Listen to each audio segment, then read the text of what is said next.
अपने ही घर में फसादी नजर आते हैं, कातिल नजर आते हैं। जब कह दिया हमारे साथ नहीं रहे तो समझ जाओ नहीं रहना। घर पे पुलिस आई है, FIR कटवा दी। मर जाऊं मैं आप लोगों के। अगला पिछला हिस्सा सामने आ जाएगा। FIR वापस नहीं लूंगा।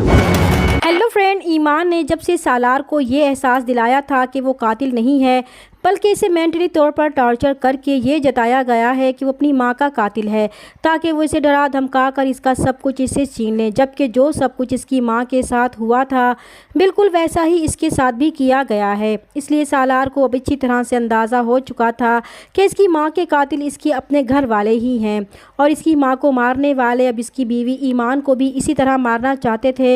मगर अब इसने ये फैसला कर लिया था कि अपनी माँ के कत्ल का हिसाब इनसे लेकर रहेगा, इसलिए वो ईमान को जलाने के इल्ज़ाम में अपने घर वालों पर ही FIR कटवा देगा।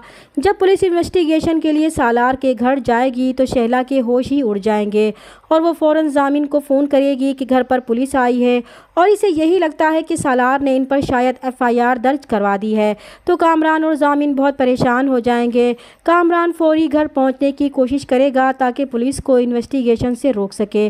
शहला भी पुलिस को रोकने की कोशिश करेगी मगर वो अपनी कार्रवाई किए बगैर वापस नहीं जाएंगे। फिर हादसे की जगह का मुआयना करने के बाद पुलिस वापस चली जाएगी। जब ज़ामिन सालार को रोकने की कोशिश करेगा कि ये एक हादसा था, वो क्यों इसमें पुलिस को इन्वॉल्व करने की कोशिश कर रहा है और वो ये क्यों समझ रहा है कि इस घर में सब फसादी हैं, तो सालार भी इन्हें साफ जवाब देगा कि फसादी नहीं बल्कि इसे इस घर में अब कातिल नज़र आते हैं।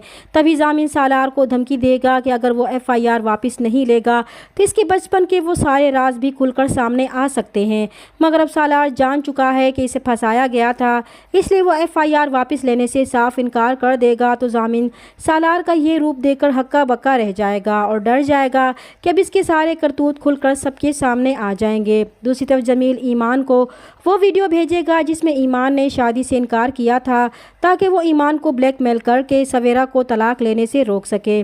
तो ईमान सालार को जमील की सारी हकीकत बता देगी कि वो इसे ब्लैकमेल करके मजबूर करना चाहता है कि अगर इसने सवेरा की तलाक ना रुकवाई तो वो इसकी ये वीडियो शेयर करके इसे बदनाम कर देगा। तो सालार को गुस्सा आएगा कि जमील को तो अब वो सबक सिखाकर ही रहेगा। दूसरी तरफ जमील सवेरा को डराएगा और धमकाएगा कि वो इसके साथ वापस घर चले और गुला का केस भी वापस ले, वरना वो इससे अपनी बच्चियां छीन लेगा। लेकिन सवेरा इसे साफ कह देगी ना तो वो बच्चियां इसके हवाले करेगी और ना ही वो केस वापस लेगी, क्योंकि वो किसी भी सूरत में इसके साथ नहीं रहना चाहती और इस जैसे उधार पर ज़िंदगी गुजारने वाले और लोगों को धोखा देने वाले इस तरह धमकी देते हुए अच्छे नहीं लगते। तो जमील गुस्से में सवेरा पर हाथ उठाने की कोशिश करेगा तो जोया सवेरा को जमील से बचाकर कमरे में ले जाएगी और अंदर से कुंडी बंद कर देगी और ईमान को फ़ोन करेगी कि वो दोनों इस वक्त घर पर अकेली हैं और जमील भाई ज़बरदस्ती इसे घर वापस लेकर जाना चाहता है। तो ईमान सालार को वहाँ भेजेगी तो सालार फ़ौरन वहाँ जाकर जमील को गिरिबान से पकड़कर खींचेगा कि जब सवेरा ने उसे एक बार कह दिया है कि इसके साथ नहीं रहना तो वो समझ जाए कि नहीं रहना। इसलिए बेहतर यही है कि आज के बाद वो ईमान सवेरा और इस घर से दूर ही रहे, वरना इससे बुरा कोई नहीं होगा। तो सालार का ये रूप देखकर जमील डर जाएगा और अब वो इस घर का रुख करने से भी कतराएगा। दूसरी तरफ जैन ने अपने बाप को साफ मना कर दिया था कि वो इनके साथ कभी भी वापस पाकिस्तान नहीं जाएगा, क्योंकि वो इन सब के लिए मर चुका है। जैन बहुत गुस्से में चीज़ों को तोड़ेगा क्योंकि इसे ये मालूम हो चुका है कि ईमान इसकी ज़िंदगी बर्बाद करके खुद सुकून के साथ सालार के साथ अपनी ज़िंदगी गुजार रही थी। इसलिए अब वो ईमान से बदले और नफरत की आग में जल रहा है और वो अब तक अपनी और अपने घर वालों की बेइज्जती को भुला नहीं पाया था और ना ही इसे अपने दिल से निकाल सका था। इसलिए वो ईमान की पुरसुकून ज़िंदगी को बर्बाद करने की कोशिश करेगा ताकि वो अपने ठुकराए जाने का बदला ले सके। चैनल पर नए हैं तो प्लीज़ चैनल को सब्सक्राइब कर दें। मिलते हैं नेक्स्ट वीडियो में, तब तक के लिए अल्लाह हाफिज़।